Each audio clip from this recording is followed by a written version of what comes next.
जय मसीह की। मैं परमेश्वर का धन्यवाद देता हूँ कि परमेश्वर के अनुग्रह से हमें अब तक परमेश्वर ने संभाल के रखा है, एक नया दिन दिखाया है और हम सभी लोग भले चंगे स्वस्थ पाए जा रहे हैं।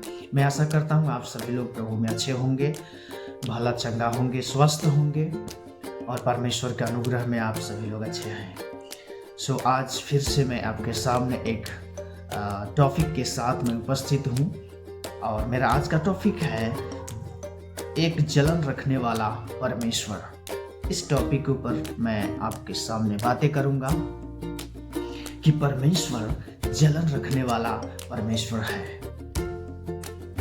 और जब आप पढ़ेंगे व्यवस्था विवरण उसका 4 अध्याय और 24 वचन, तो इस प्रकार कहता है, क्योंकि तुम्हारा परमेश्वर यहोवा भस्म करने वाली आग है, वह जलन रखने वाला ईश्वर है। यहाँ पर हम देखते हैं कि बाइबल का परमेश्वर दयालु परमेश्वर है। इब्रानी में परमेश्वर को एल रहूम कहा जाता है। एल का अर्थ है ईश्वर और रहूम का करुणा या रहम कह सकते हैं, इसका होता है हिंदी में। और रहम की जड़ एक अलग रूपी है। फिर भी परमेश्वर को न केवल दयालु बल्कि जलन रखने वाला परमेश्वर भी कहा जाता है। एलकाना जैसे व्यवस्था विवरण 4 का 24 में हम पढ़ सकते हैं। यहाँ पर हमें मिलता है कि परमेश्वर एक भस्म करने वाली आग है। परमेश्वर जलन रखने वाला या भस्म करने वाली आग भी है। हमें यह वचन स्पष्ट करते हैं कि परमेश्वर का गुण जो है वो एक जलन रखने वाला गुण भी है। हम तो कई बार परमेश्वर के प्रेम को ही जानते हैं कि परमेश्वर प्रेमी है, दयालु है, लेकिन एक गुण ये भी है कि परमेश्वर जलन रखने वाला है। वो नफरत करने वाला परमेश्वर है। किससे नफरत करता है? जो उसके खिलाफ में जाते हैं, जो उसकी आज्ञाओं को नहीं मानते हैं, जो उसकी बातों को नहीं मानते हैं, उनके खिलाफ में परमेश्वर रहता है।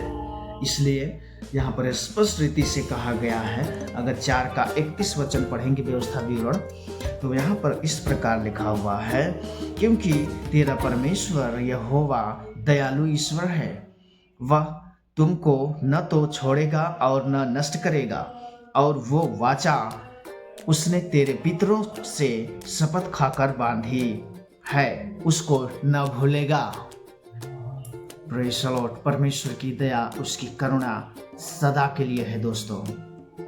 इसलिए यह वचन हमें बताता है कि परमेश्वर एक जलन रखने वाला परमेश्वर भी है। इसलिए हमें उसे क्रोध नहीं दिलाना चाहिए, हमें उसको जलन नहीं दिलाना चाहिए, हमें उसके क्रोध को भड़काना नहीं चाहिए। परमेश्वर हमारे जीवन में एक ऐसी एक ही चीज है जो परमेश्वर से हमें दूर ले जा सकती है। क्या आप उसे जानते हैं? उसका नाम है पाप। पाप एक ऐसी चीज है जो इंसान को परमेश्वर से दूर ले जा सकती है, और पाप की वजह से इंसान परमेश्वर से दूर जाता है, और कोई ऐसी वजह नहीं है जिससे इंसान परमेश्वर से दूर हो सकता है। अगर परमेश्वर से दूर होता है तो वह है उसका पाप। इसलिए यीशु मसीह कहते हैं कि हमें प्रार्थना करना है। इसलिए अपने चेला लोगों को यीशु मसीह ने प्रार्थना को सिखाया, ताकि वो सभी लोग प्रार्थना कर सके और डेली लिखा है उसमें पापों की क्षमा मांग सके। मत्ती 6 अध्याय को जब हम पढ़ते हैं तो वहाँ पर हमें प्रभु की प्रार्थना मिलती है, और उसमें बहुत सारे गुण बातें हमें सीखने को मिलती है कि हमें प्रतिदिन प्रार्थना करना है, जिससे कि परमेश्वर हमारे अपराध को क्षमा करे। मेरे प्रियो, हम जानते हैं कि परमेश्वर एक जलन रखने वाला परमेश्वर है। आज मैंने आपको बताया कि कैसे परमेश्वर जलन रखता है। हमारे कार्यों से, हमारे अनाज्ञाकारिता के द्वारा परमेश्वर हमसे जलन रखने लगता है, या हमसे परमेश्वर दूर होने लगता है। इसलिए हमें ऐसा कोई कदम नहीं उठाना चाहिए जिससे परमेश्वर को दुख हो या परमेश्वर को जलन हो। इसलिए मित्रों, मैं आपको बताना चाहता हूँ कि परमेश्वर चाहते हैं कि हम सभी लोग परमेश्वर के प्रेम, उसकी दया का सहभागी हो।